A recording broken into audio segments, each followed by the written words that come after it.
السلام علیکم دوستو، تو کیسے آپ لوگ؟ امید کرتا ہوں کہ آپ سب خیریت سے ہوں گے۔ آج ہم دیکھنے والے ایک بہت ہی مزیدار ویڈیو، یہ ویڈیو دیکھ کر آپ لوگوں کو بہت کچھ سیکھنے کو ملے گا۔ تو چلو پہلے یہ ویڈیو دیکھ لیتے، اس کے بعد اس کے بارے میں بات کرتے ہیں۔ اعان کرنے کے بعد حدیث میں آتا ہے کہ فطلقها ثلاثا، انہوں نے ایک ساتھ اپنی اہلیہ کو 3 طلاقیں دی، اور یہ حدیث صحیح بخاری میں بھی ہے، صحیح مسلم کے اندر بھی ہے، سنن ابو داؤد کے اندر بھی ہے، اور سنن ابو داؤد کے اندر یہ حدیث بھی ہے فَأَنْفَذَهَا رسول اللہ صلی اللہ علیہ وسلم، کہ اس صحابی کی ان 3 طلاقوں کو اللہ کے رسول صلی اللہ علیہ وسلم نے نافذ کر دیا۔ تو رسول اللہ صلی اللہ علیہ وسلم کی احادیث، قرآن کریم کی آیات، تو یہ بات میں اس پہ عرض کر رہا تھا کہ یہ جو کہا جاتا ہے کہ اگر ایک چیز غلط ہے تو اس کا اثر واقع نہیں ہونا چاہیے، تو چونکہ احادیث سے یہ بات ثابت ہے، اس لیے قاری صاحب آپ کا بھی میں اس حوالے سے موقف جاننا چاہوں گا۔ جزاک اللہ۔ میں خود انتظار کر رہا تھا کہ آپ میری طرف بھی آئیں۔ پہلی بات یہ ہے، جو بخاری شریف کے حوالے سے انہوں نے حضرت مفتی صاحب نے حدیث پڑھی، میں انتہائی احتراماً کہ اس پہ تھوڑی سی نظر ثانی فرمائیں۔ اس میں یہ الفاظ تو ہیں کہ اس نے 3 طلاقیں دی تھیں، لیکن یہ الفاظ اس میں نہیں ہیں کہ اس نے اکٹھے 3 طلاقیں دی تھیں اور پھر آپ نے اسے نافذ کیا۔ یہ الفاظ یہ یا تو ان کے اپنے ہیں یا اردو والے نے کسی نے اپنے ڈالے ہیں، حدیث میں یہ الفاظ نہیں۔ حضرت رکانہ رضی اللہ تعالیٰ عنہ صحابی رسول ہیں، انہوں نے طلاق دی اپنی بیوی کو اور 3 طلاق دے دی۔ پریشان ہوا، رسول اللہ صلی اللہ علیہ وسلم کے پاس گیا۔ ظاہر بات ہے اس زمانے میں سب سے بڑی عدالت ہی یہی تھی۔ اب اللہ کے رسول کے پاس آئے تو رسول اللہ صلی اللہ علیہ وسلم نے پہلا سوال کیا، کیف طلقتہا، تو نے کیسے طلاق دی؟ قال ثلاثا، میں نے 3 طلاقیں دی ہیں۔ ابھی یہ نکھیڑا نہیں ہوا، اکٹھے دی ہیں، الگ الگ دی ہیں، الگ الگ موقعوں کی ہیں، کیا ہیں؟ جب اس نے کہہ دیا ثلاثا تو اللہ کے رسول فوراً فرماتے کہ اب کچھ نہیں ہو سکتا، تو نے 3 طلاقیں دے دی ہیں، اب میرے پاس کیا لینے آیا ہے؟ یہ تو معاملہ تیرا پورا ختم ہو چکا ہے۔ لیکن جب اس نے کہا ثلاثا، میں نے 3 طلاقیں دی ہیں، تو آپ نے اس سے سوال کیا فی مجلس واحد، کیا ایک ہی مجلس، ایک ہی نشست، ایک ہی بیٹھک میں؟ قال نعم، اس نے کہا یا رسول اللہ میں نے ایک ہی مجلس میں دی۔ آپ نے فرمایا اب عدالت عظمیٰ کا فیصلہ ہے، یہ امام شافعی، امام مالک، احمد بن حنبل کا فیصلہ نہیں ہے، عدالت عظمیٰ کا فیصلہ ہے۔ وہ فیصلہ کیا ہے؟ آپ نے فرمایا انما تلک واحدۃ فرجیہا، یہ 3 طلاقیں ایک طلاق ہیں، فرجیہا، تو رجوع کر لے ان شئتا، اگر تو چاہے، اگر تیرا ملاپ کا ارادہ ہے، دل بدل گیا ہے، فیصلے سے رجوع کرنا چاہتا ہے، تو تیرے پاس یہ موقع ہے، چونکہ یہ 3 طلاقیں ایک طلاق ہیں، فرجیہا، تو رجوع کر لے ان شئتا، اگر چاہے۔ قال فراجعہا، راوی کہتا ہے کہ حضرت رکانہ نے رجوع کر لی۔ ٹھیک، یعنی اس سے تو وہ جو انہوں نے 3 طلاق کے الفاظ کہے، اس میں ایک مجلس کے لفظ نہیں ہیں، جو میں بتا رہا ہوں اس میں مجلس کے الفاظ ہیں، فی مجلس واحد، اور اس نے کہا ہاں ایک ہی مجلس کے اندر میں نے 3 طلاقیں دی۔ اور دوسرا یہ بھی کہ طلاق جو ہے اس کے لیے صرف طہر میں دینا کافی نہیں ہوتا، اس طہر میں دینا جس طہر میں اس نے صحبت نہ کی ہو۔ یعنی مثال کے طور پر ابھی پاک صاف ہوئی عورت، نہائی دھوئی، اب میں اگر طلاق کا ارادہ رکھتا ہوں تو یہ نہیں کہ چلو ابھی فائدہ بھی اٹھا لوں اور اس کے بعد میں طلاق بھی دے دوں، ایسا نہیں۔ اس طہر میں طلاق دے جس طہر میں اس نے ہم بستری نہیں کی، صحبت نہیں کی۔ جو انہوں نے بخاری شریف کی حدیث پیش کی ہے، تو میرے خیال میں قاری خلیل صاحب اسی کا ترجمۃ الباب دیکھ لیں، من جوز طلاق الثلاث کا چیپٹر باندھا ہے، اور ان کو پتہ ہے کہ امام بخاری فقیہ ہیں، اور وہ جو عنوان باندھتے ہیں تو وہ اسی حوالے سے آگے حدیث لے کر آتے ہیں، اور اس کے نیچے امام ابن حجر نے واضح طور پر لکھا ہے کہ یہاں 3 اکٹھی طلاقیں انہوں نے دی تھیں، اور انہوں نے جو اس کے علاوہ یہ تو انہوں نے ایک جو ہے نا وہ روایت پیش کی ہے، ہم آگے چل کے اس پہ بات کریں گے، اور بہت ساری ایسی روایتیں کہ جن میں خود صحابہ نے، خود نبی پاک صلی اللہ علیہ وسلم اور باقی 3 طلاقوں کو 3 ہی رکھا گیا۔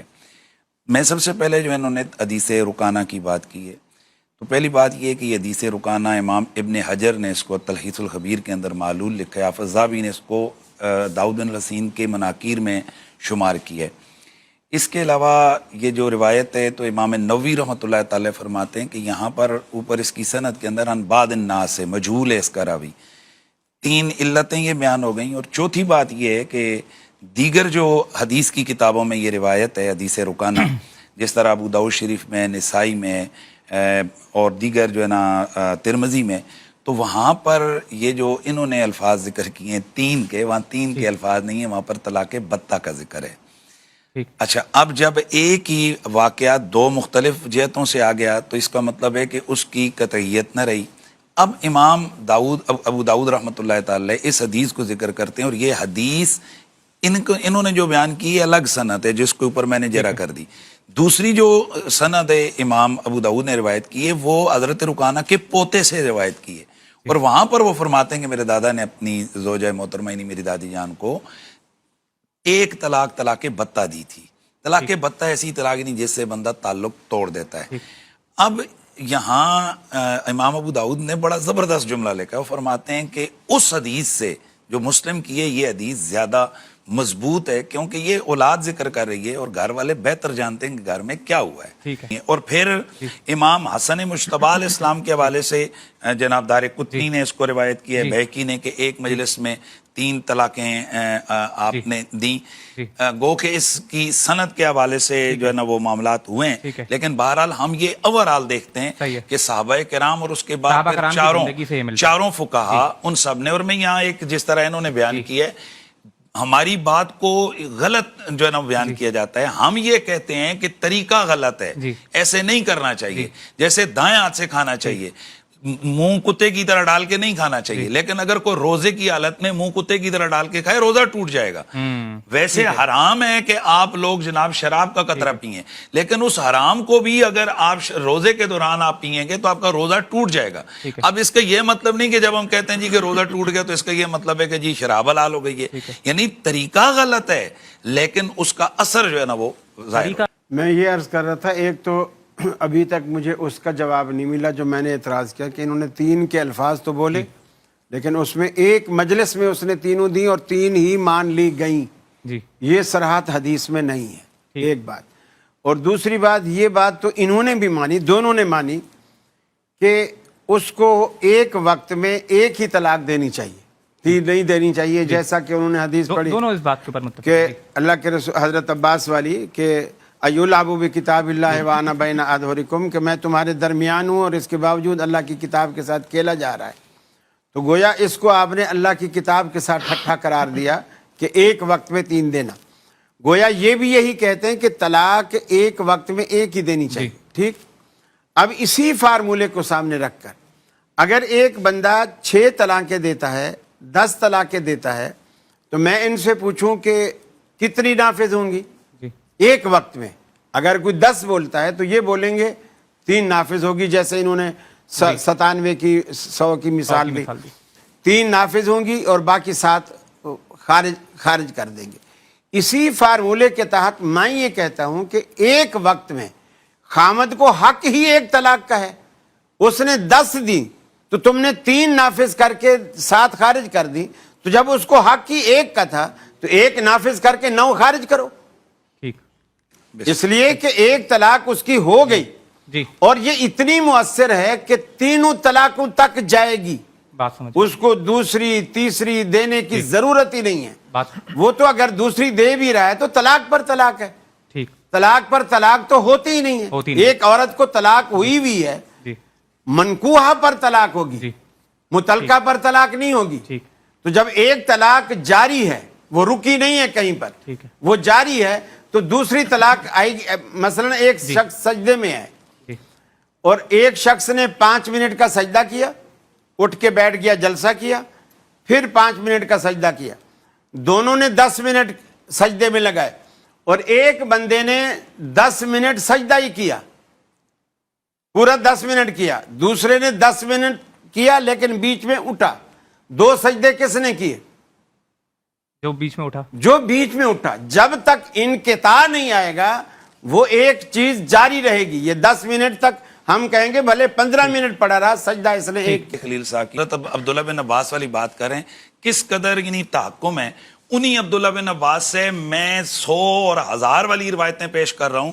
ان کے 6 شاگرد ان سے روایت کر رہے ہیں، جن سے ان کے 4 شاگرد یہ 100 اور 3 کو ایک مجلس کی 3 ہی بیان کر رہے ہیں. یہ واپس آ کر کہہ رہے ہیں جی ایک مجلس میں 3, یہ جو ہم 100 کہہ رہے ہیں تو کیا یہ 100 الگ الگ آ کر ان سے پوچھا جاتا تھا یا 100 کیسے ہوتی ہیں؟ جہاں تجھے 100 طلاقیں ہیں. اور پھر اگلی بات وہ جو کہہ رہے ہیں کہ حضرت عمر کے دور میں 3 طلاقیں جو ہے نا وہ ایک ہوتی تھیں, یہ اس طرح سے دی جاتی تھی کہ جہاں نے تجھ کو طلاق دیا طلاق یعنی یہ جو اگلی 2 ہوتی تھی یہ تاکید ہوتی تھی.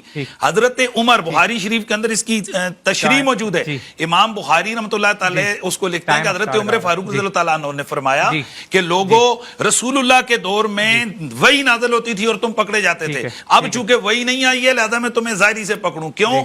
انہوں نے فرمایا کہ پہلے وہ لوگ تاکید کے طور پر دیتے تھے, فرمایا کہ اب کون بتائے گا کہ یہ تاکید کے طور پر ہے, یہ غیر تاکید کے طور پر. اس لیے یہ بھی ان کی جرت ہے کہ آج وہ